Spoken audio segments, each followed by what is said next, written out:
Здраво, ново издание на подкастот Каде се парите со мене Горан Теменогов. Денеска ќе зборуваме за една тема која што некако како ни доаѓа како нормална, а тоа е туризмот. Сметаме дека доволно е да имаме хотели, да имаме авиолинии кои што ќе ги и добри патишта, кои што ќе ги донесат туристите до дестинациите и тука работата е завршена.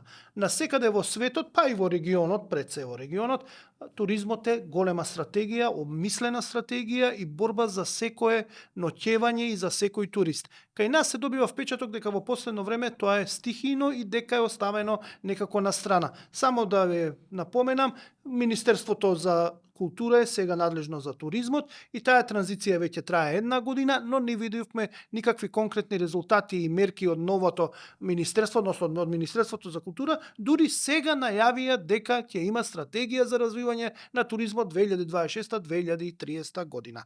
Значи денеска ќе ни биде тема туризмот, нешто што веројатно и малце и доцна ја отварам како тема, бидејќи тоа треба да го работиме некаде јануари-февруари, па да апелираме до јавноста, па да направиме некаков подигање на свеста, па да почне и политиката малце порано да се бави со оваа проблематика, а не сега уочи новата летна сезона која веќе треба и да е стартувана. На оваа тема ќе зборуваме за поранешниот прв човек на агенцијата за поддршка на промоција и поддршка на туризмот, АППТ, така, Љупчо Јаневски, добре дојдовте. Благодарам, добро ве најдов. Освен што бевте директор на оваа агенција, исто така универзитетски професор, исто така консултант во сферата на туризмот, значи прилично компетентен за да зборува на оваа тема. Неколку лајт мотиви има овој подкаст зошто се решив да го правам. Прво е податокот што пред некој ден го прочитав. Вие имавте колумна, еден од мотивите и вашата колумна, но пред се моментот е податокот дека во Македонија се зголемува бројот на странски туристи, се намалува на домашни, но од друга страна просекот на ноќевање е под 2 ноќевање од турист, што укажува дека ние немаме туризам, туку имаме бизнис туризам, односно доаѓаат тука да видат нешто, да завршат некоја работа и си одат тие што дошле, што ги сметаме како туристи, у суштина не се туристи, туку по некоја работа дојдене во Македонија. Дали може да кажеме дека Македонија нема туризам со 2 ноќевања, во просечно 2 ноќевања по турист? Зависи генерално како ги гледаме работите. Туризмот и чекаме да ни дојде, нели? Да. Зошто го велам тоа така? Затоа што дури подпросечноста на бројот на ноќевањата кои што некаде успеавме да го подигнеме 2019 година на 2,5-2,6 просечно, значи повеќе останување во дестинацијата и повеќе вонпансионско трошење. Ако сега во овој момент имаме зголемување на кружните патувања, што би кажал, или ескурзиите еднодневни, и пред некој ден ја видов прилог што велат дека Македонија е топ дестинација во Албанија за еднодневни ескурзии. Тоа е поразително, тоа не треба ни да се кажува. Затоа што ги изгубивме големите туроператори, кои што во 2019 година оперираа со 7 чартери неделно, опочнувајќи од мај, завршувајќи во октомври, од Холандија, дополнително туроператори кои што хит дестинацијата 2018, 2019, 2022 година Македонија од Полска ја заменија со аранжмани во Албанија. Всушност не е исто ако некој ви дојде на една ноќ или 2 и некој кој што ќе ви биде со аранжмани од 7 дена. Да, се извинувам, морам да ве прекинам веднаш овде, но дали можеме ние воопшто да се надпреваруваме со море? Ние не треба и никогаш не сме се надпреварувале со море, него сме развивале посебен сегмент на туризмот, односно туризам кој што е сега и во текот на 12 месеци. Со тоа немаме конкуренција. Ние докажавме како земја низ годините назад дека можеме да создаваме туризам со трајни вредности, бидејќи туризмот влие врз повеќе од 20 економски гранки, директно и индиректно. Затоа тој беше под Министерството за економија. Токму, како еден од поборниците кој што се уште сум за Министерство за култура и туризам и многу среќен што е формирано, е втората АЛКА или првата која што понатаму Агенцијата за промоција и поддршка на туризмот треба да стане национална туристичка организација.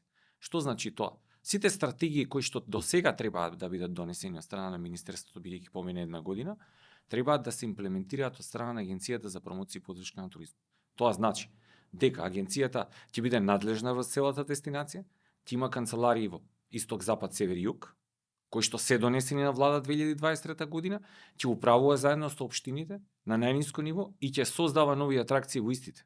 Ќе ги поддржува и заеднички ќе работи меѓу гранични проекти и проекти кои што ќе бидат инсталирани од страна на министерството. Тоа е основата во туристичката индустрија на секаде во светот.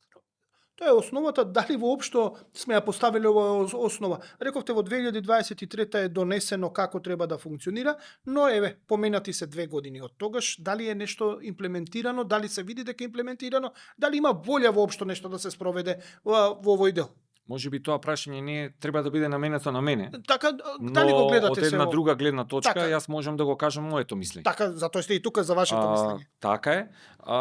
Агенцијата за промоција и поддршка на туризмот, на која бев чело до 25 декември 2023, една од основите за кои што си дадов оставка, е тоа дека очигледно тогаш немаше дополнителна визија каде треба да се развива туризмот. За жал не ја гледам ни денеска. Зошто? Бидејќи туризмот е многу сериозна алатка. Ако сакаме ние да се представиме во Европа, најдобро ќе го направиме преку туристичката и културната дипломатија. Односно, ние немаме проблем со Брисел. Имаме таму што требаме да исполниме и тоа ги имаме како патокази. Кога ќе ги исполниме со засукани ракави, тогаш ќе речеме да, ние сме стигнати на чекор до Европа. Ние повеќе имаме проблем, директен или индиректно, со граѓаните во Европа. Бидејќи едноставно треба да им одговориме зошто ние треба да бидеме дел од Европа. Што тие ќе добијат со нашето членство во Европа?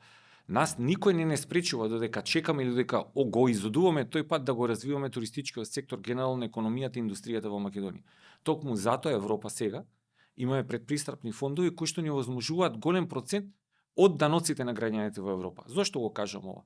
Ако 80 или 75 или 85% се партиципира средства од Европа, а ние само 15%, тоа требаме да го искористиме со насочени проекти кои што ќе ни ја подобрат дестинацијата, ќе ни ги подобрат хотелите, ќе ни подобрат услугите, ќе ни овозможат подобри дестинации, посигурни дестинации. И сега ова е еден голем процес кој што некој министерство треба да го води.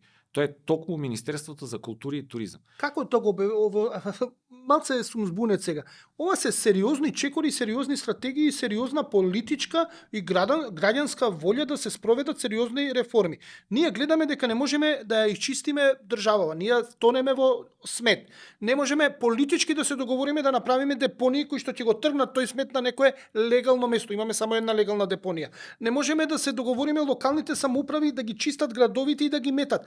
Мојата автомобил секој сабајле има 2 прста прашина на стаклото. Како ние на основно базично нешто, кога ќе дојде туристот, кога ќе види колку е валкано, како да го натераш да остане. Ние не можеме базичните работи, а вие зборувате за сериозни чекори кои што ќе се бара координација од највисоко до најниско ниво. Возможно ли е тоа во Македонија? Да, целиот апарат. Всушност, ние треба да направиме ресет на целиот апарат. И колку нас не се гледа тоа големо, ние треба да почнеме од микро ниво. Така се гради државата.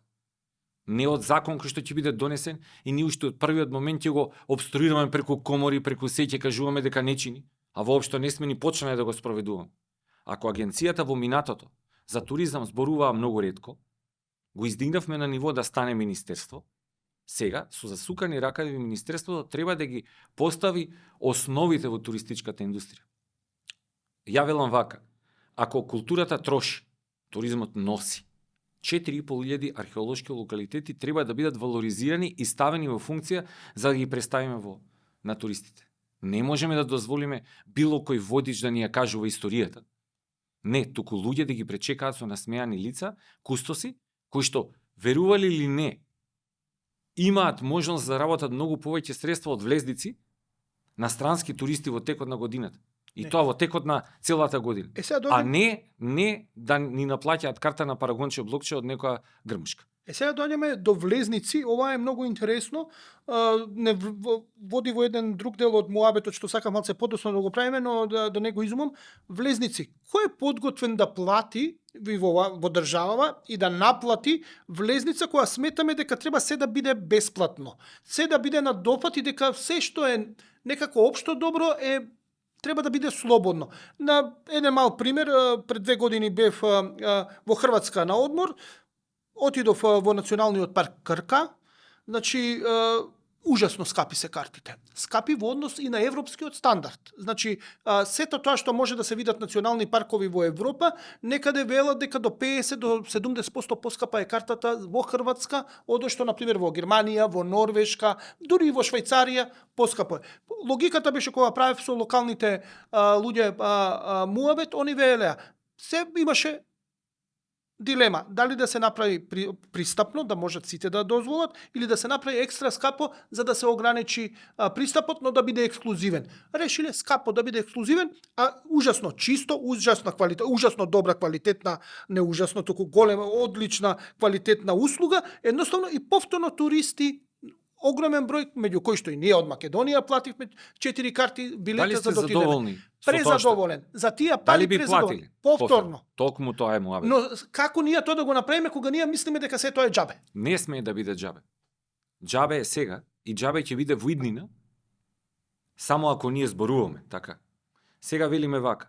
Ако 4 пати од моја страна на владина седница е барано да имаме туристички инспекции и туристичка полиција, ние не смееме да го третираме туризмот како социјална гранка. Што значи тоа? Дека секој ќе преќутуваме 45-50% сива зона, според Светската туристичка организација, само да имаме ниско задоволни маси. Па тогаш ќе имаме прескапи пансиони, прескапи ресторани, ќе имаме луѓе што ќе работат на црно, голема миграција надвор од земјата бидејќи ќе земат минимални плати, така? И нема ништо да функционира, се со цел само да не се таласа. Па велиме дека во нашата индустрија, во туристичката индустрија, директно и индиректно, работат 35.000 луѓе. Тоа е 4,7% од вкупниот број на вработени во државата. Замислите колку е тоа средства. Во 2023 според Светската туристичка организација, бидејќи многу пати нашите сакаме да ги негираме за Државниот завод за статистика и се останато, е создаден туристички промет од близко 598,5 милиони долари. Така. Сега, тоа е директно, но индиректно ние го множиме од 2,3 до 4,3% во зависност за која средина е. Зошто го велам ја тоа? Зошто не чини масовниот туризам? Сите сакаме да искочиме на телевизија и да речеме дека толку имаме раст. Ние ќе имаме оваа година помеѓу 10 и 12% раст.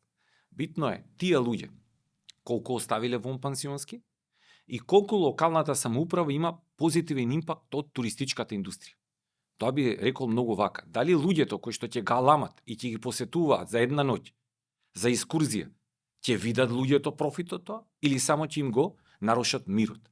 Во овој момент, со екстра големите пикови во туристичката индустрија во нашиот најголем туристички центар во Охрид, се повеќе ќе гледаме бутици, помалце стари занаети, затоа што никој не може да и стари куќи кои се реновираат и стануваат луксузни апартмани, но се помалце ќе гледаме автентичност во дестинацијата и се помалце ќе гледаме мештани кои што живеат во стариот дел на градот, бидејќи е неиздржливо. Тоа ние не смееме да го дозволиме. Како да не го дозволиме, кога ќе речат приватно моje си е, што сакам ќе си правам.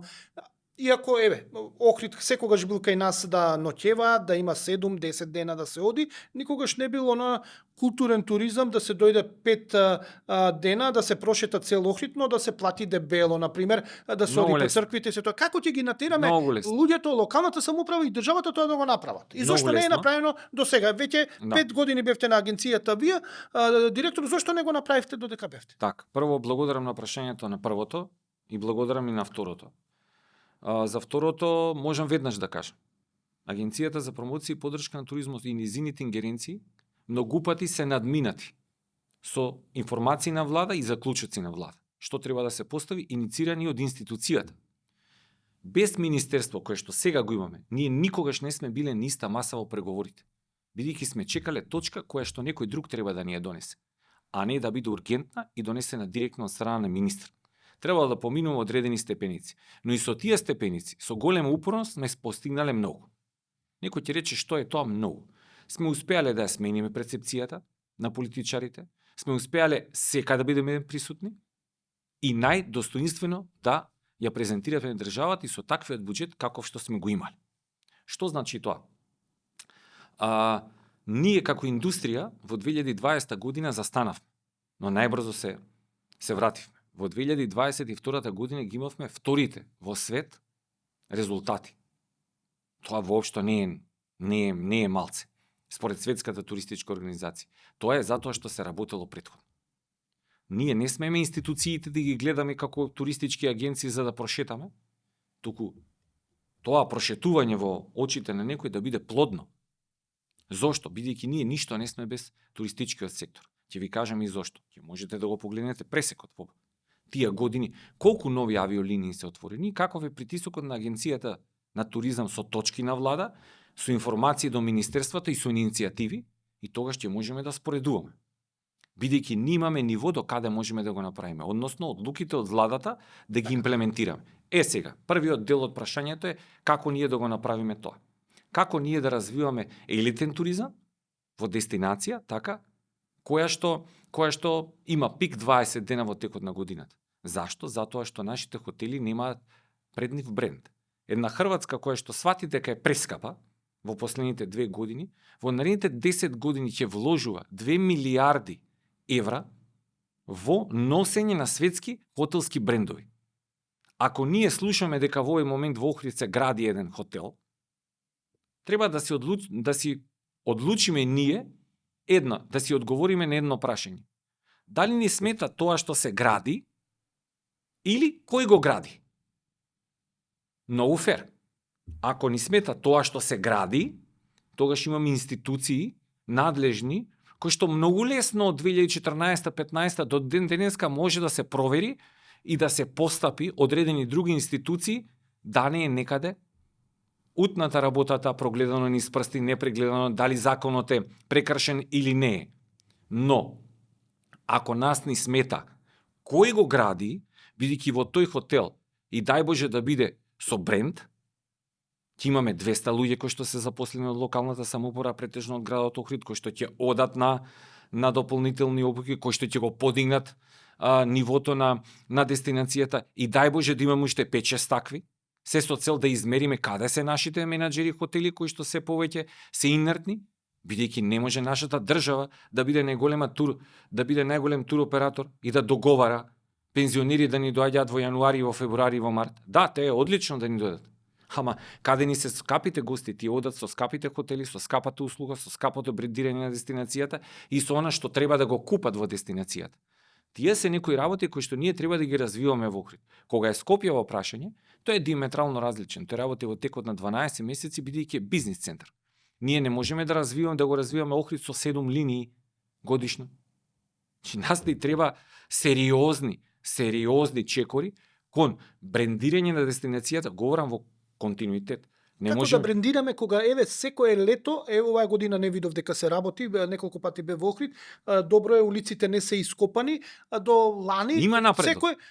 До лани секое лето главната улица беше раскопувана, не можеше да се движи. Верувате, во Охрид има напредок. Не, автопатот сега не се оди од влезот е па сега проблематичен, самиот град не едно додека се стигне со автомобил е малце проблематично, се оди по подмолје се влегува, така што повторно во очи сезона, односно на почеток на мај и сето тоа.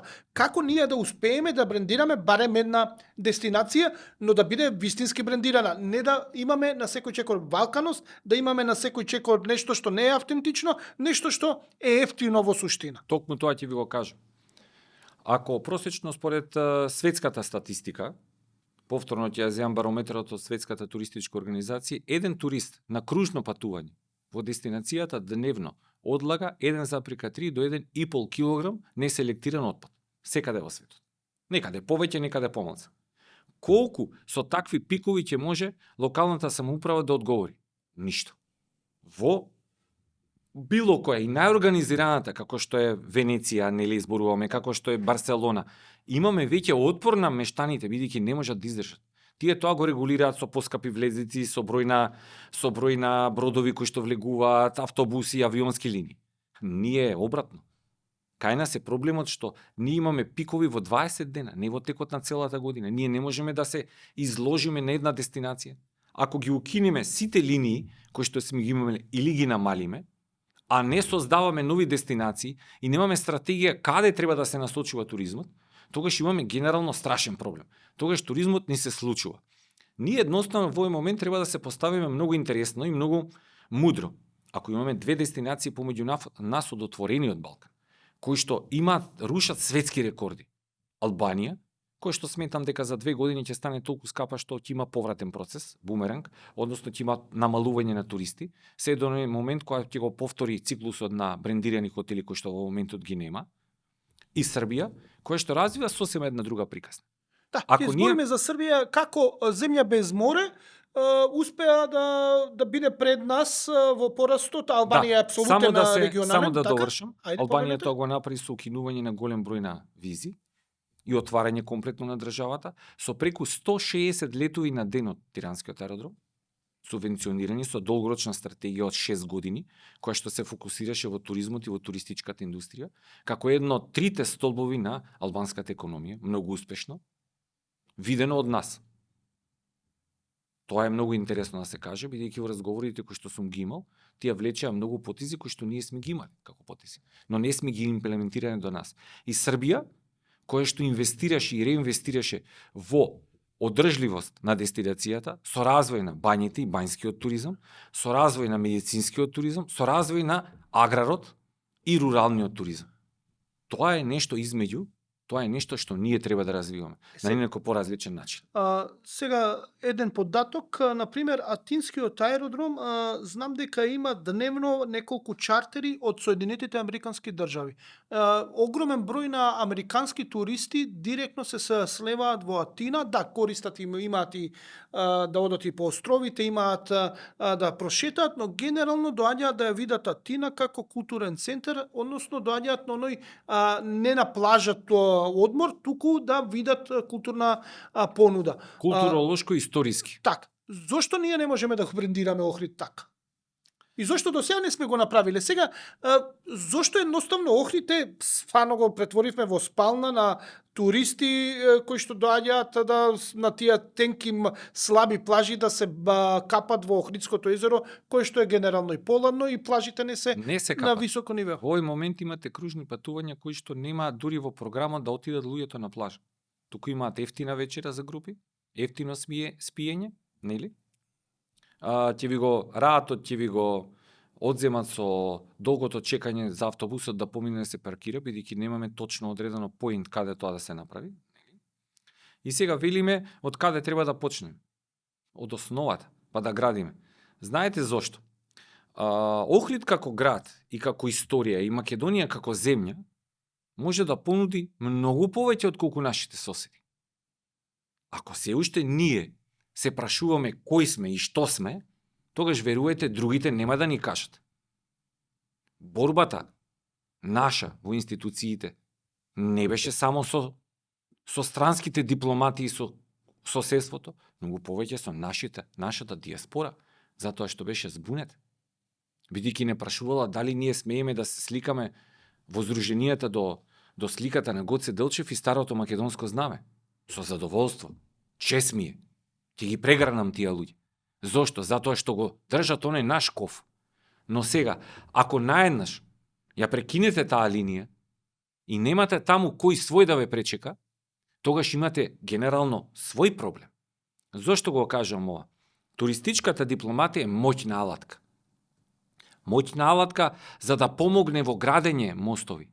Кога 2018 години не ни беа така фини односите со соседна Србија, дури на сајмот немавме ниту име ставено на нашиот штанд и се боревме со притисоците да не добиеме некое смешно име, бидејќи никогаш не сум го дозволил, нити ќе го дозволам додека сум жив, да имам некоја скратеница или нешто друго со кое што не сме се договориле, не ни беше дури ставено ни знамето на Бајракот. Па полемизиравме до 4:30 наутро со вице-премиерот тогашен на Србија и со нашиот амбасадор. И дојдовме до некој решение. За другиот ден да ни се извинуваат, па да стигнеме до сега каде сме. Но тоа е направено се со моменти, бидејќи сме изградили толку јаки мостови во туристичката индустрија и помеѓу народите, да не дозволиме една смешна политика во тој момент да ги разруши. Тоа треба да го работиме и со другите соседи, но и во Европа и во светот. Така.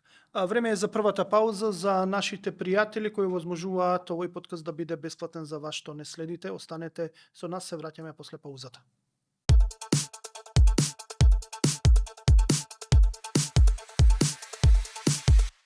Животот е сладок и луд, Кога јадеш луп, ајде пробај луп.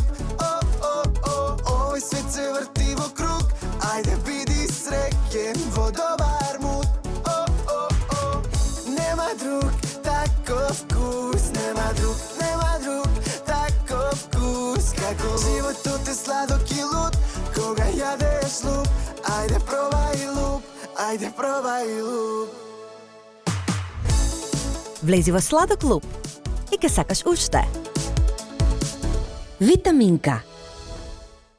Продолжуваме со подкастот, втора третина од епизодата. Гостин е Љупчо Јаневски, поранешен прв човек на Агенцијата за промоција и поддршка на туризмот, универзитетски професор и експерт, односно консултант за туризам. Зборувавме што треба да се направи, например, со Охрид, каков туризам имаме ние во Македонија, но сега ќе дојдеме во моментот кај клучното прашање е како успеа регионот така убаво да не претрка. Да, имаат компаративни предности, например Албанија има компаративна предност море. Тука не можеме да се надпреваруваме, но еве Србија нема компаративна предност, немаат море. Да, поголеми се, но генерално што имаат они, имаме и ние. Дури ние имаме малце и го имаме Охрид, да речеме, и малце повеќе археолошки наоѓалишта и барем имаме и подобро вино во поглед на нив, па и храната не ни е лоша. Како успеат Србија да привлече толку многу голем број на туристи, да не претрка, а ние да останеме, ајде да се задоволуваме со милиони нешто ноќевања, при што просечно број на ноќевања, рековте вие 1,6, според статистиките некаде под 2, тоа значи тоа е у суштина бизнис патување, не е за уживање и за одмор. Претрачување на дестинацијата, ви кажам. Благодарам на прашањето, едно од круцијалните прашања, кои што требаме да ги одговориме. Прво ќе го дадам моето гледиште на Албанија, бидејќи Албанија долги години беше можеби заборавена земја, позади железната завеса, затворена, нели, со одреден број на догми во истата, како несигурна дестинација. Тоа е процес кој што трае 5 до 10 години. Вложување во инфраструктура, подобрување во услугата, отварање на земјата, стратешки одлуки на државата со одредени договори со Министерството за затворишни работи на голем број на земји. Па така, кинеските туристи можат како туристи да дојдат во Албанија. Од голем број на азијски туристи исто така може да дојдат во Албанија како туристи на одреден период, да бидат третирани како туристи. Зголемувањето со фокус на тие земји со бројот на авиолиниите, подпишувањето на договорите со голем број на авиокомпании кои што субвенционирано почнаа да летаат, за сега да не летаат субвенционирано во Албанија, бидејќи имаат голема побарувачка. Стратешкото повлекување на чекори, гледањето можеби од кај нас со одредени туроператори кои што работат од европските земји во Албанија. Се тоа чекори кои што ги искористија во последните години на пандемијата. Всушност, Албанија се изгради како туристичка дестинација и направи бум од 2019 година. Па наваму. Сметам дека пикот ќе биде 2026 година, бидејќи со толкавото отворање на дестинацијата и масовниот туризам нема да може да издржи нивната инфраструктура, доколку не се реинвестира во истата. Но тоа е една друга приказна. Нивните потези кои што беа многу насочени со владините потези од страна на премиерот и председателот на државата, неговото промовирање, неговата харизма, токму во тој сегмент, многу влие во туристичката индустрија. Да се почувствуваат луѓето да сакаат да посакаат да ја погледнат таа дестинација. Се уште во истражувањата Албанија е дестинација за едно посетување од страна на европските туристи, за разлика од Македонија, која што има трајни вредности. Ако ја погледнеме Србија вложи многу во развојот на руралниот и екотуризмот, во развојот на алтернативните форми на туризам и бањскиот туризам. Воведе една практика давање на ваучери на своите граѓани, односно јас би кажал и покрај моето барање до владата неколку пати, да се намалат, да се третираат кинеските туристи, бидејќи сме единствена земја во регионот на Балканот кој што има стрикна политика кон кинеските туристи и кинеските инвестиции, секако. Ајде, првиот дел ќе го гледаме ние, бидејќи вториот дел може да биде стратешки правец. Првиот дел, зошто истите да не добиваат визи за 15-дневен престој во државата, многу лесно на самата граница, за да можеме кружните патувања од тие туристи да ги искористиме или бела чао. Тогаш ќе добиеме помеѓу 40 и 50 илјади туристи, буквално овака. без да имаме никаква промоција во Кина, бидејќи веќе тоа го прави Србија, го прави Хрватска, го прави Словенија, поголеми дестинации со поголемо искуство. Ние веднаш ќе ги добиеме тие туристи, бидејќи ќе не додадат во портфолиото, тоа воопшто не е мало. Затоа преговаравме во 2019 година на заеднички, замислите, штанд со Србија и со Црна Гора како портата на Балканот, значи предвесници на отворениот Балкан. 2018 година има подпишана договори со нив за тоа да го направиме во Сингапур. 530 кружни патувања договорени во 2019 година. 2020 не се рестартиравме на добар начин во тоа поле и веќе сме заостанати. Зошто? Еве, моите предлози кои што беа дека К15 треба да се даде во ваучери за туризам, да имаме реинвестирање во дестинацијата. Тоа го направија регионалните земји. Ако веќе државата кажува дека мора да се даде К15, се сложувам, така, тие пари да бидат во ваучер кај што можат луѓето да ги искористат за домашен туризам. Да реинвестираме во нашите туристички капацитети, а нив да ги обврземе дека тие ќе бидат пребивани со данокот. Така, кај нас тоа е бројката, на пример, растат туристите од странство, но домашните паѓаат. Така е, тоа е една од мерките кои што стратешки гледано се знаеше дека ќе дое бумеранг и ние не смеевме да ги изгубиме ефтините домашни туристи како прво, а да носиме скапи туристи. Зошто? Затоа што туристите кои што доаѓаат од странство користат многу сегмент на субвенции кои што се застарени веќе 15-14 години. И тој предлог за субвенциите кои што е донесен во 2023 за домашни туристи не им е имплементиран од Министерството за култура и туризам, не знам зошто. Систем на ново субвенционирање не е донесен, не знам зошто. Законот за туристичка дејност кој што беше заборавен во фиоките на Министерството за економија не е донесен, не знам зошто. Нов систем за субвенционирање воопшто не се ни размислува, адаптиран на новите случувања во регионот, секако и во Европа. Дополнително, комисиите за категоризација не се преземени од Министерството за економија, тоа се круцијални работи. Создавањето и прилагодувањето на агенцијата исто така не е отпочнато. И велиме дека ако имаме стратегија од 2026 до 2030 година, која што ја поздравувам, која што сега треба да биде подготвувана, значи ние жртвуваме и 2026 година како година, од која што во втората половина ќе почнеме да чекориме, нели? Но претходно институциите треба да бидат подготвени за брзо. Так. Нешто што стратешки треба да се направи кај нас, во нашата држава, покрај ова што го кажавме досега, е многу повеќе политичка волја и фокусираност на државата кон еден сектор или област која што многу брзо ќе помогне на локалното производство, кое многу брзо ќе има мултипликативен ефект и ќе ја стабилизира до економијата, а тоа е туризмот. Еве, јануари 2024, јануари 2025 Македонија ја посетиле 1.260.425 туристи, што представува раст од 4,4 во однос на претходната година, значи во однос на 2023. Вкупниот број на ноќевања 3.297.000, раст од 4 зголемување од 4,7, при што има бројот на домашни туристи бележи пат од 4,9%, а бројот на странски од 10,8%, при што е направено приход, односно свртени се $600 милиона, 590 и нешто. Тоа е за 2024? Да, 2024. Значи немаме воопшто никаков пораст во трошењето на средства, бидејќи ја завршивме годината 2023 со 598,5. Да, 590, овде некаде околу 600 милиона, ама не се прецизни бројките, уште ги нема. Значи, она што се гледа, што ги гледам податоците се, дека тука се некаде околу 600 милиона долари. Сега, доаѓаме до прашањето, колку може Македонија да реално да го порасне овие 1.260.000? Колку има капацитет да го порасне туризмот? Ако се спроведат барем елементарните реформи или елементарните препораки за развивање на туризмот, да не одиме онаа супер реформа каде што сите ќе бидат многу фино поврзани и ќе се функционира се безпрекорно, туку со минимален напор и вложување за да се зголеми оваа бројка. Колку би можело? Благодарам на прашањето, но претходно би се вратил, ќе ми дозволите една минута. Повели. Последната стратегија за туризам е донесена 2015. И ако ја гледаме таа во тоа време, воопшто не е сјајна, бидејќи не беше прифатена скоро и има замерки скоро сите комори од туризмот. Истата важеше од 2020 година. Јас од истата имам само добиено една презентација.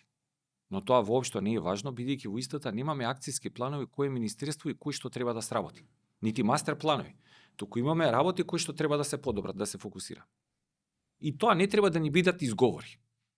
Со засукани ракави почнавме да работиме среднорочни и краткорочни оперативни планови, каде треба да отиде македонскиот туристички сектор. Визијата беше дека 2025 година ние требавме да надминеме 4 милиони ноќевања.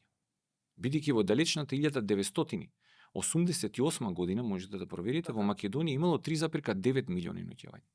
И сега некој ќе рече во таа Југославија, ако ние немаме категоризирани кампови во државата, ако автокамперството ни е на ниво на кое што ние, ако ниту една туристичка развојна зона не е финиширана, бидејќи сме имале толку многу блокади во последните години, со некои смешни работи, неусогласување на законите за законот за автокампови, туристички развојни зони со законот за градежно земјиште од 2015 година и таа голгота смеа сигурно и до ден денеска иста, тогаш како ќе очекуваме да имаме инвестиции во дестинацијата? Всушност, ние си создаваме сопки.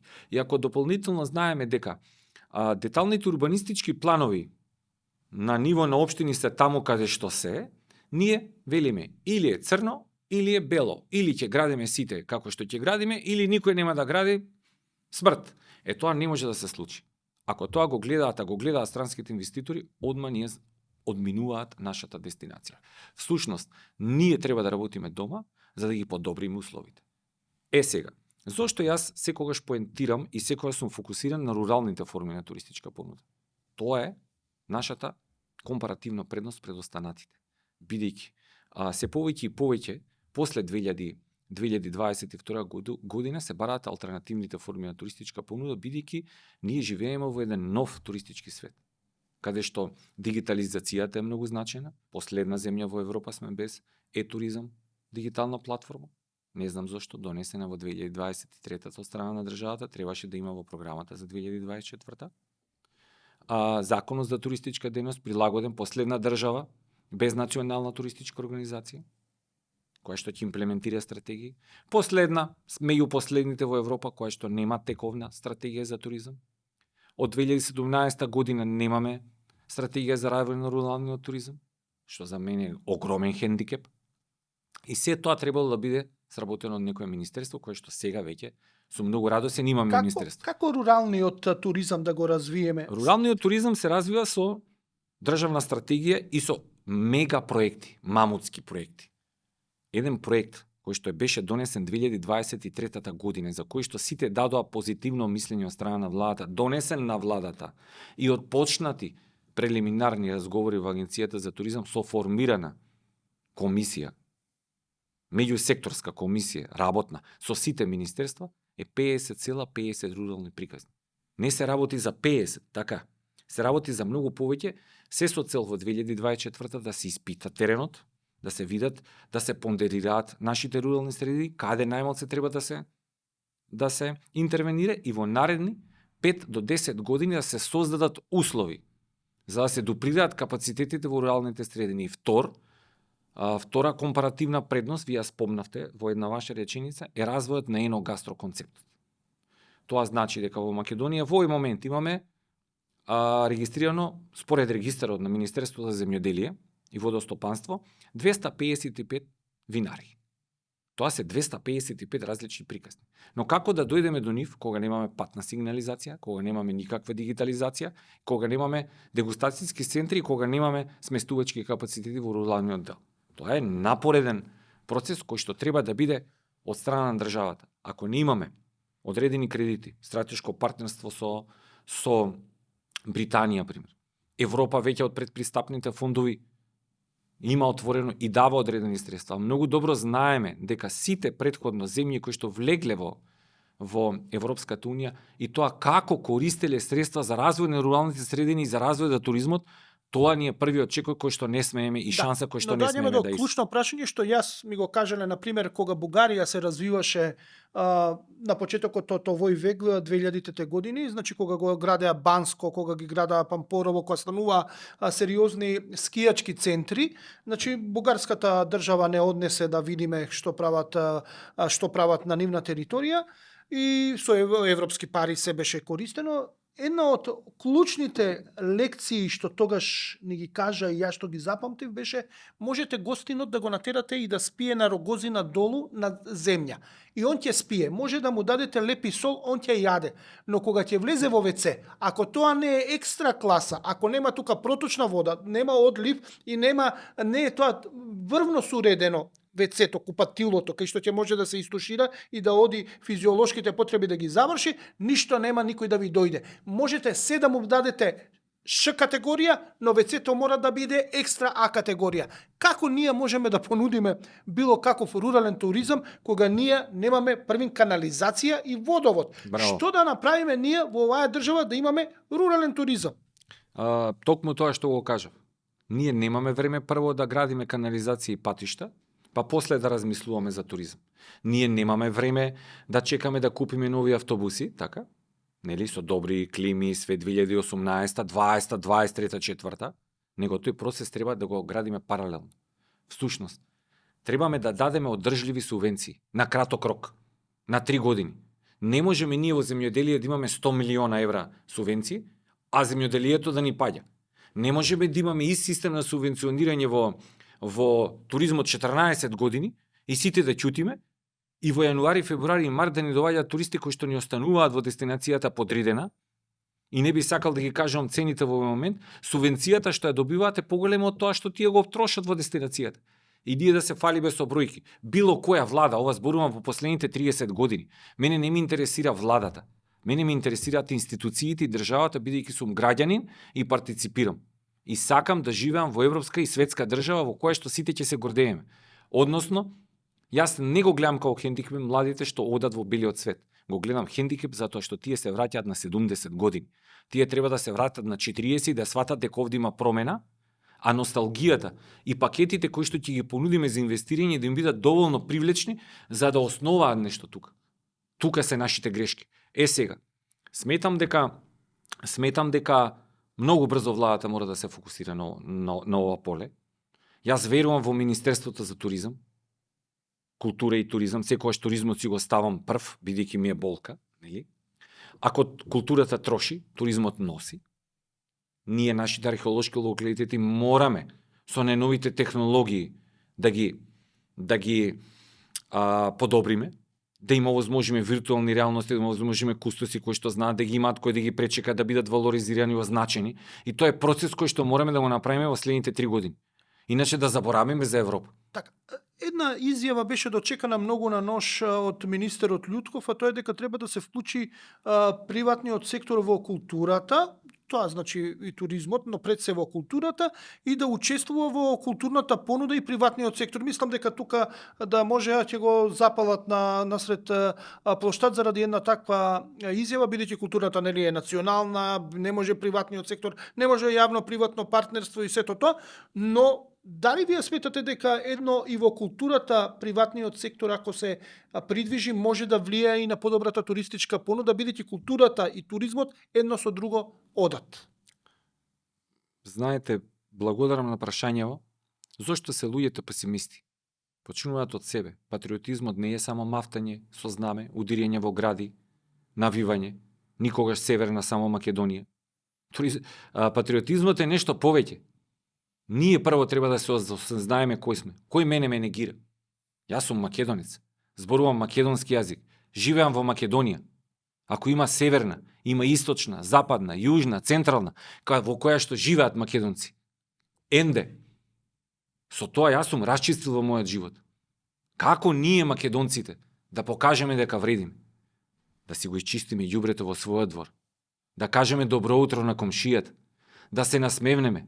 Да си изфарбаме оградата, да си ги викнеме децата на родендените, на славите, да отидеме кај нив, да се бориме да имаме повеќе летови за да ни дојдат побрзо. Бидејќи од ниско буџетните компании ништо добро не сме виделе во научна гледна точка, сме виделе само поттикнување на миграцијата. Да ги задржиме овие туроператори кои што ни се тука. Во една несреќна изјава на министерот Љутков, според мене, во која што он не се докажа. Јавно-приватното партнерство не значи оттуѓување, туку подобрување под одредени услови. Ние не требаме Охридското езеро да го оставиме со 70 километри празни плажи во кои што ќе имаме ѓубре, скршени кајчиња и диви луѓе кои што ќе ви наплаќаат паркинг бидејќи немаме уреден паркинг на плажите? Не. Туку треба да создадеме услови да профункционира деталниот урбанистички план и со тоа да го заштитиме просторот. Точно да ја кажеме играта. Што е всушност и каде треба да се гради и што, да планираме инфраструктура за наредни 20 години и тоа е со урбаното планирање во државата. Но тоа, ако не се оствари, не треба да погледнеме низ прсти, туку точно да го нотираме и да го кажеме. Знаете како? Еден градоначалник пуштил се и он вика не е добар. Он дозволил све. Другиот вика руши, не чини. Лебот му го зима на човекот. Што е измеѓу? Дали ќе го почитуваме законот или ќе сакаме некој градоначалник кој што ќе се гушка со сите и ќе ни го прави кефот? Тие самите требаме да одлучиме што ќе правиме. Сега, доаѓаме до го спомнувате ефтините чартер летови, но односно ефтините летови, не чартер, се извинам. Ефтините летови па тие не се лоши, не овозможија да пропатуваме по светот, како што бевме 90-тите години и на почетокот на 2000-тите затворени, тие ефтини летови со тие компании ни овозможија да го видиме светот. Зошто гледате вие негативно на тие по субвенционирање на тие компании? Гледам негативно од еден друг аспект. Јас гледам долгорочно, не гледам краткорочно. Јас се сложувам дека туризмот е двосмерен. Дека треба да имаме и ојдовен или outgoing и дојдовен. Но за да градиме една одржлива дестинација, секогаш прво треба да го гледаме тоа што ни е дома. Ако ги погледнеме нискобуџетните компании, тие отвараат линии од таму каде што имаат профит. Односно, таму каде што се највеќе нашите гастарбајтери. Ајде да видиме колку тие компании се свртени кон бизнисот, односно кон B2B сегментот, business to business, не business to customer или B2C, многу пати тие две сегменти ги гледаме. Или G2B, government to business. Ние тука треба да ги градиме односите. Не може само за кај нас да имаат проблеми авионите на нискобуџетните компании, а да немаат во Албанија, да немаат во Србија, да Што немаат... значи тоа? Некако Тоа значи ајде да го расчистиме моментот многу, зошто. многу лесно. Значи ние кога се договараме или кога ги почнуваме стратешкото партнерство со некоја одредена компанија, според мене ние имавме две авиокомпании кои што многу брзо неславно завршија бидејќи немаме национална. Но имаме добри практики од Европа каде што одредени земји немаат национални компании, но имаат компании кои што летаат под нивно знаме. И сега некој човек ќе каже што е разликата. Голема е разликата. Разликата е голема во инвестициите и на компаниите кои што ги сервисираат аеродромите, но и повластувањата на тие компании кои што летаат под национално знаме на некоја друга држава, а не се национални компании. Па сметам дека Македонија требаше да стане хаб и се уште не е касно да стане хаб на компании кои што ќе летаат на летови до 2 до 2.500 километри. Зошто не се создаде компанија која што ќе лета за многу ефтини пари во балканските земји? Инфраструктурата, никој не ја спомнува железницата. Прекрасна работа за голем број на туристи. Најминимално загадување, нели? Брз транспорт на роба, брз транспорт на туристи. Се покажа авионскиот дека во Македонија не може да функционира авионска компанија, пропадна се што се фатија. Гледаме дека чартер летови се субвенционираат и се субвенционираат нискобуџетни за да летаат од Македонија по седиште име Скопскиот аеродром и летаат кон дестинации. Тоа не е лоша. Не реков дека е лоша, но јас велам како да донесат туристи? Ако гледаме малце пошироко, ние велиме вака. Зошто тие субвенции кои што ги даваме на странските чартер компании, чартер бидејќи чартер кои што носат туристи и се големи туроператори, се сложувам дека треба да бидат, не дозволиме нам помалите туроператори со авионите кои што се под наше знаме да оперираат од тие дестинации, а ние субвенциите да ги даваме на компанијата кои што е со македонско знаме. Тоа е многу поодржливо. Тоа го прават и други дестинации. Како низ годините Туркиш израсна во толку голем гигант? Затоа што пред 25 години имаше ефтини чартер летови спонзорирани од страна на државата преку Туркиш за Турција. Развива и туризам, развива и авиокомпанија. Видете, ние не можеме да се развиеме за 3 години, но ако имаме долгорочна стратегија, ја ја викам мамутска стратегија, која што кој да дојде на власт, нема да рече од мене почнува, и некој друг ќе го подбуцнува и ќе го подсетува на сето, а тој интелектуалниот слој, најмалце на државата, тогаш тој нема каде да мрда. Стратешките цели се стратешки цели. Дури и тој што ќе биде поставен на функцијата, од тој ден ќе рече се извинувам, ама ја не можам партиските работи да ги подтурнувам највеќе, бидејќи овде имаме стратегија која што се треба да ја следиме, бидејќи утре некој во парламент ќе ме удри во влада со стапче и ќе каже вака. Добро, тоа е идеалистичко гледање на сето. Не е идеалистичко, како тоа можеме функционира. во ваква политичка констелација, во ваков однос на политика, во ваков однос кон политиката поточно и ваков ова е однос последното одлично. кон се што ни се случува, ние да изградиме минимум туризам во државава. Го спомнавте винскиот туризам. Имаме голем број винари, имаме сериозни винари со меѓународни признати вина, бодувани, сето тоа. Ние одат луѓето, но како да ги задржиме на место во една-две винари, да останат во 7 дена да ги поминат, односно вински пат од 7 дена да биде. Кој е национално јадење на Македонија? Ние сега кога Кој е национален ресторан? Категоризиран. Немаме ништо. Знаете во дека има Турција знаеме комисија? што јадеме, во Србија знаеме Дали што знаете дека има комисија за категоризација на ресторани? Дали знаете дека само 58 ресторани беа категоризирани кога отпочна пандемијата? Само 58 во државата. И сега ние одиме на ефтино, ама не сакаме ни да платиме скапа храна. Храната ни е да биде на кило, да ја има, да се најадеме, без разлика на Што јадеме? квалитетот. Така. Да биде на кило. Една практика која што Како пред да дојдеме, 20 како да развиеме таков така. туризам кога гледаме што ни се случува? Круцијални се општините. И круцијални е Министерството за локална самоуправа. Зошто? Бидејќи ја викам го има магичното стапче. И некој ќе рече што ти значи Лјупчо магичното стапче, така? Ние ни требаат магионичари? Не. Само треба да се земе практиката од пред 20 години. Замислите 20 години кога Словенија влегуваше во Европската унија.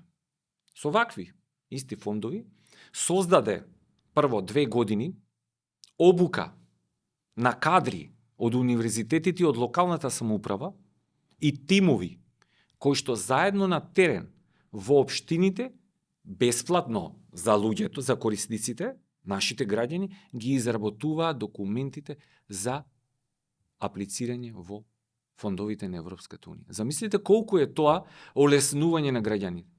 Така. Тие генерираа во наредните 15 години, директно или индиректно, со одредени грандови од 85 до 50% грандирање од страна на Европа неповратни, 2 милиарди.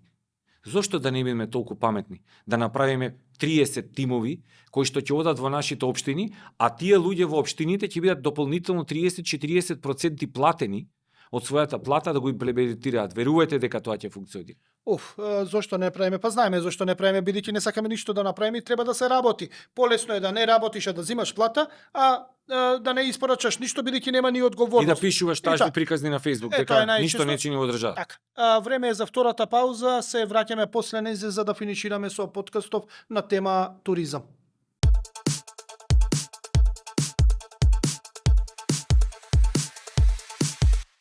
Животот е сладок и луд, кога јадеш луп, ајде пробај луп. Овој свет се врти во круг, ајде биди среќен во добар муд. Нема друг таков вкус, нема друг таков вкус, како животот е сладок и луд, кога јадеш луп, ајде пробај луп, ајде пробај луп. Влези во Сладок клуб и ке сакаш уште. Витаминка. Продолжуваме со подкастот тема туризам. Гостин ни е Лјупчо Јаневски, поранешен директор на Агенцијата за промоција и поддршка на туризмот, универзитетски професор. Да, успеав да ја погодам. Тоа промоцијата секогаш ме буни во насловот и секогаш сум ја... Ни е потребна повеќе поддршка. Така, Тоа е. сум ја изоставувал секогаш и никогаш не сум се сеќал што значи што тоа е 2 П има, што е првото едното П, али добро. Сега се извежбав што е добро. Зборувавме и за општините како да го набават, дека треба да се вклучат. Зборувавме за еден дел тоа да може да аплицираат на европски фондови, но ајде да се вратиме повторно на туризмот, колку локалната самоуправа и колку може и е подготвена да учествува во развојот на туризмот, бидејќи локалната самоуправа во Македонија не може да ги ичистат своите општини, односно градот Скопје не може да си го ичисти градот Скопје, а општините не можат своите општини и тонеме во ѓубро. Колку реално можеме да го сведеме развојот на туризмот и на поддршка од општините?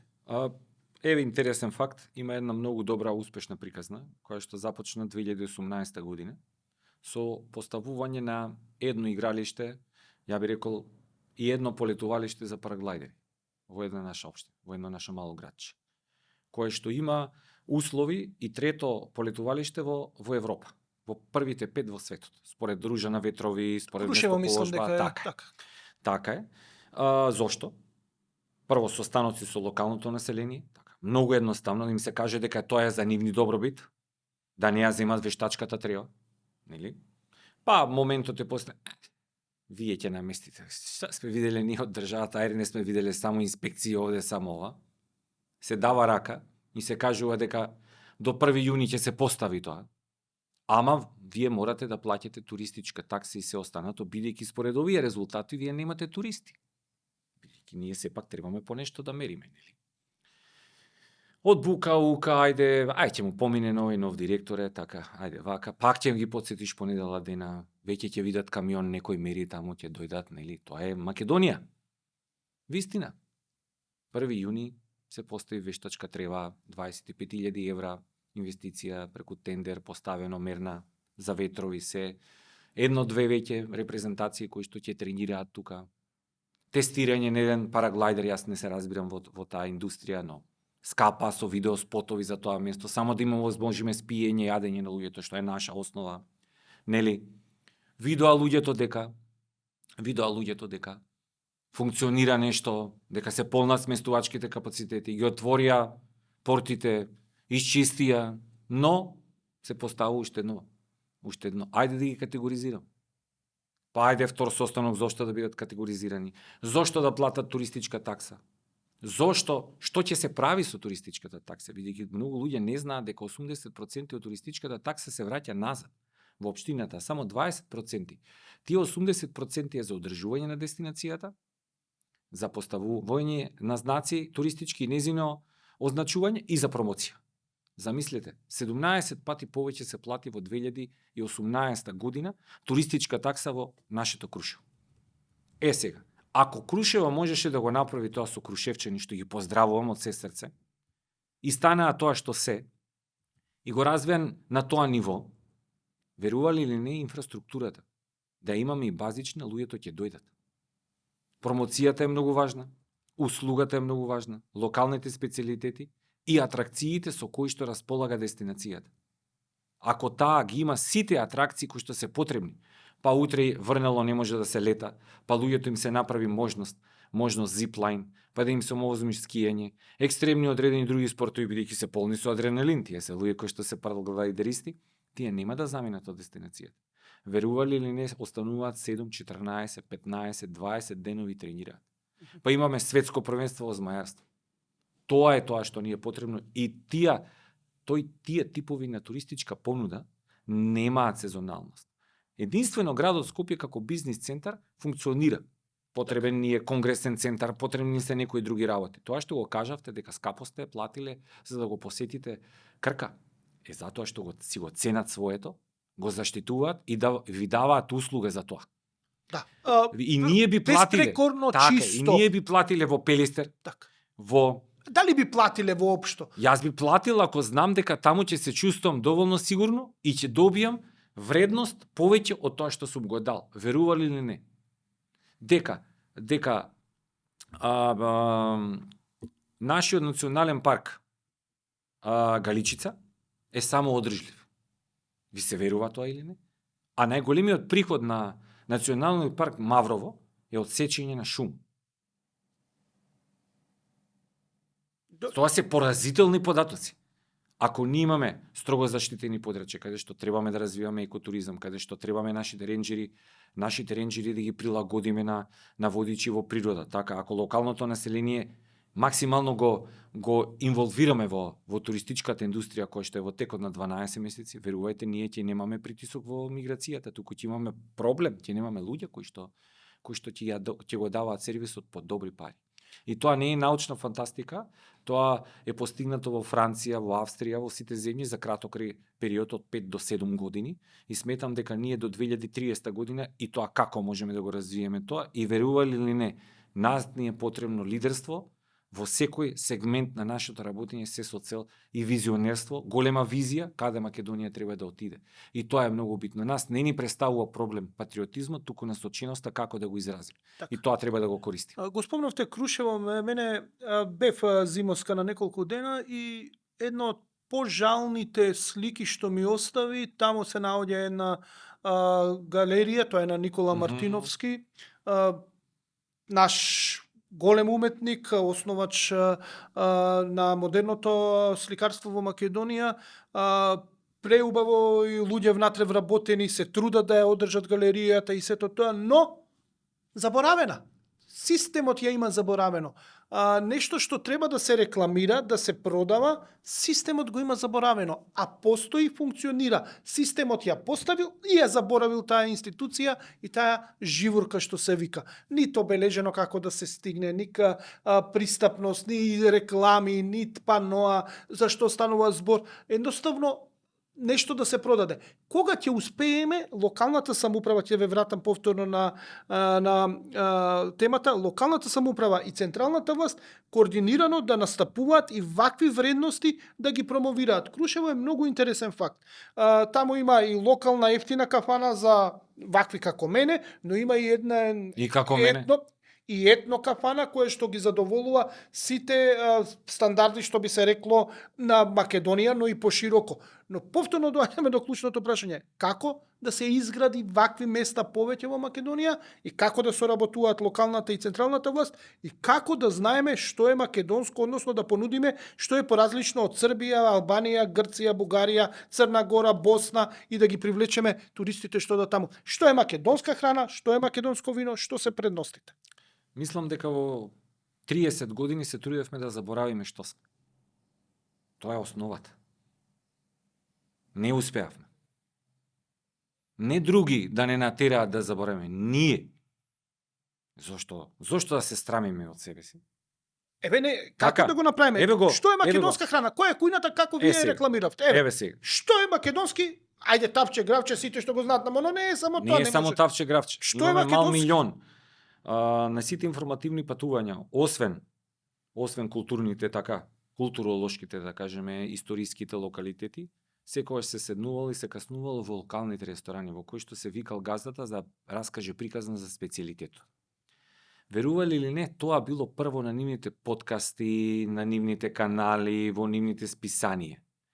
Не било манастирот и верата, туку било од која година е објектот. Така. Првиот водич во Македонија за манастирите е 2015-16. Првата туристичка карта е 2021. Првата гастрономска карта 2023. Првата 360 view дигитализацијата е во рамките на Агенцијата за туризам. Се уште ги има, ги користиме, ги прикажуваме, но знаете каде добивме отпор? Кога рековме, ајде, на одлука на владата, се тоа да се стави на сајтовите на владата и на министерствата. Не поради тоа што некој имаше отпор, него затоа што очигледно таму не функционираат работите внатре во министерствата како што треба, тука е стихи. Тоа што го кажавте за куќата на Мартиновски, која за мене нема такво богатство и приказни кои што треба. Дури да отидеме во такви куќи на запад, нема да ни видиме фотографии, слики, оригинали, туку ќе ни стават виртуална реалност и ќе шетаме и ќе гледаме каде се во светот поставени, во кои галерии. Тоа е улогата на министерството. Тоа е улогата на водилките кои што треба да не водат сите. Тоа што го кажавте за локалната и за централната власт, тоа сте комплетно во право. Ако имаме во градот Скопје еден инспектор за туризам, и ако имаме 2 инспектори во градот Охрид, и јас не сретав, мислам уште една општина имаше еден, што и не се ја знаеше својата функција. Па како ние ќе создаваме туризам? Како ние ќе контролираме? Како ние ќе подобруваме? Ако планските региони само ни прават велосипедски и планински патеки, а нигде во проектите не е ставена нивната одржливост и кој ќе ги одржува, нели, промовира, тогаш што правиме ни? Ако агенцијата за туризам не знаеше, не знам сега, но не знаеше што се случува на полето доле и никој не можеше да му објасни кои проекти за што се дадени пари, бидејќи такви информации не доаѓаат до нас, тогаш што зборуваме ни? Ние сме различни светови. Не можеме така да функционираме. Токму затоа се destination management организациите, средно ниво, кои што треба да бидат од сите стейкхолдери, од општините и самите општини во нив. И тие да креираат туристичката индустрија. Тие се полето, за да дават информации до Министерството и до агенцијата што треба да прави, да бидат коректори, Имаме да ги ли ние буцкаат. такво нешто? Од влада се формирани, не се информирани на терен. Не се формализирани, не се имплементирани, не знам зошто. И знаете што? Туризмот во овој момент не смее да биде играчка. Дали Во е рацете- играчка во овој момент? И играчка во рацете на деца. Знаете зошто? Затоа што и јас кога сум бил мал, и вие, кога ќе ни ја дадат играчката, ние не знаеме колку е таа вредна. Ќе се изгустираме, ќе се искршиме. Бидејќи сакаме да знаеме што е внатре, како функционира. Повеќе професионалци на професионални места. Ама за тоа да дојде треба притисок од граѓаните, не револуција. Ма некаков притисок, кога ние граѓаните не сме ни свесни што нуди туризмот и не сакаме ништо така е, да направиме. бидеме повеќе инволвирани во тоа што се случува. Каде е научната? А може би затоа што не ни гледаме ние Каде е бизнис научната во- фела? Не само тоа, може не се граѓаните вклучени бидејќи не гледаат бизнис во Например, туризмот. не морам јас да бидам вклучен во креирање на стратегијата, но сметам дека мојот универзитет треба да биде вклучен. Катедрата за туризам секако. Ти имаме толку мудри луѓе кои што се ценети надвор. Не. Имаме министерства, коморите не смеат да бидат инертни. Требаме многу повеќе да работим. Еве ќе ви го поставам обратно прашањето. Вие зборувате за научната фела, но еве граѓаните не препознаваат дека може да заработат од туризам. Бидејќи ако препознаваат, веројатно ќе вложат и ќе се сепнат. Они гледаат дневно, на пример, да продадат легло, да заработат од спиењето и да продадат некоја мини услуга или некое добро, но не гледаат дека ако вложат во сериозно развивање на туризмот и се надоградуваат дека тоа пари носи и дека може да се живее од туризмот. Зошто имаме чувство дека не може од туризам да се многу живее? лесно. Ние ги немаме податоците. Според нашиот закон за туристичка дејност, ова е многу важно. Туроператор со лиценца А, кој што работи incoming или дојдовен туризам, мора да биде регистриран во државата, да има канцеларија и намоце неколку вработи. Booking. Дали има во Македонија канцеларија? Не. Мислам дека не. Нема. Дали има некоја платформа светска во Македонија канцеларија? Не. Толку ли сме ќора држава за туризам? Сега, не е тоа прашањето. Прашањето е следно. Како се плаќа? И каде се плаќа тој данок?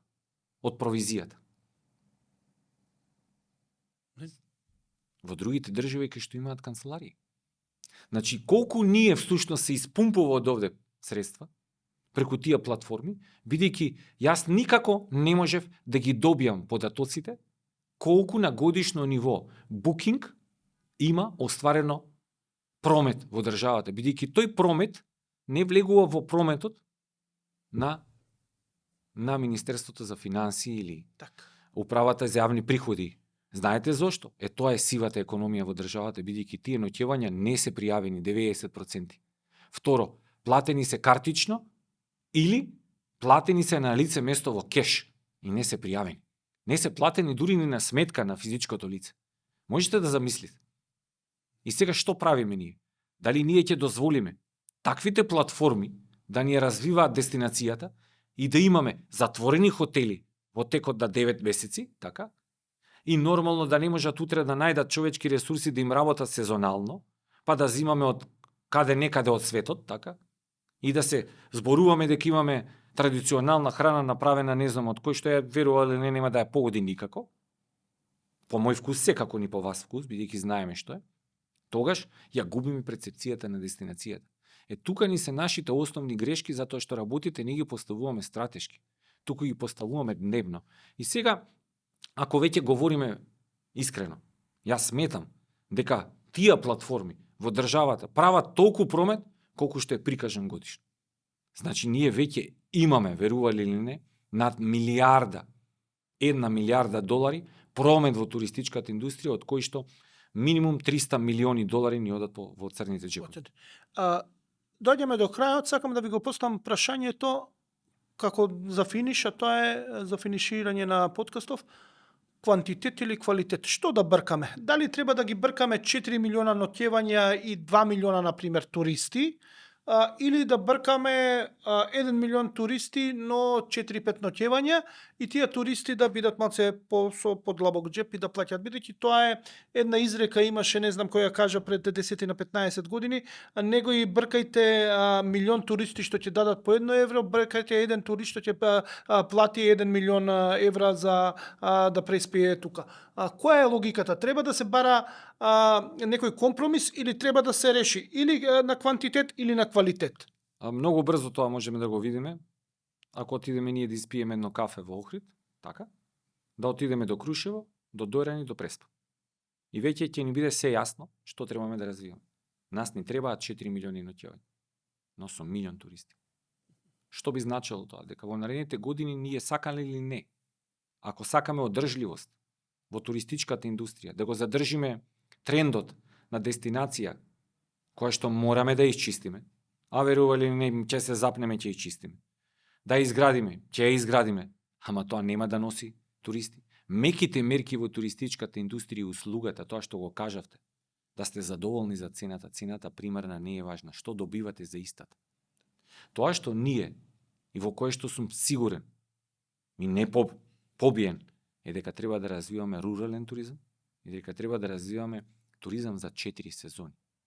Ако, и велам вака, ако во еден ски центар не успеавме да вложиме 180 милиони долари, тоа е шапка. Поради X причини, ајде да ги вложиме тие 180 милиони долари во руралниот туризам и во наредните 3 години да ни се отворат мали сместувачки капацитети, тоа значи до 4 до 6 апартмани кои што ќе генерираат во државата милион ноќевања. Милион ноќевања кои што ќе бидат во локалниот економски развој, милион ноќевања кои што ќе почнат внуците да работат Facebook и Booking, нели, на дедото и бабата, повеќе ресорти, мали, селски, камени куќи со базени и со луксузни тоалети, со интернет, 5G и се останато, каде што странците и домашните туристи ќе ни бидат промотори преку социјалните медиуми и каде што ќе се гордееме со тоа што сме и на кое парче земја сме. Така. Тоа ни е потребно. Така.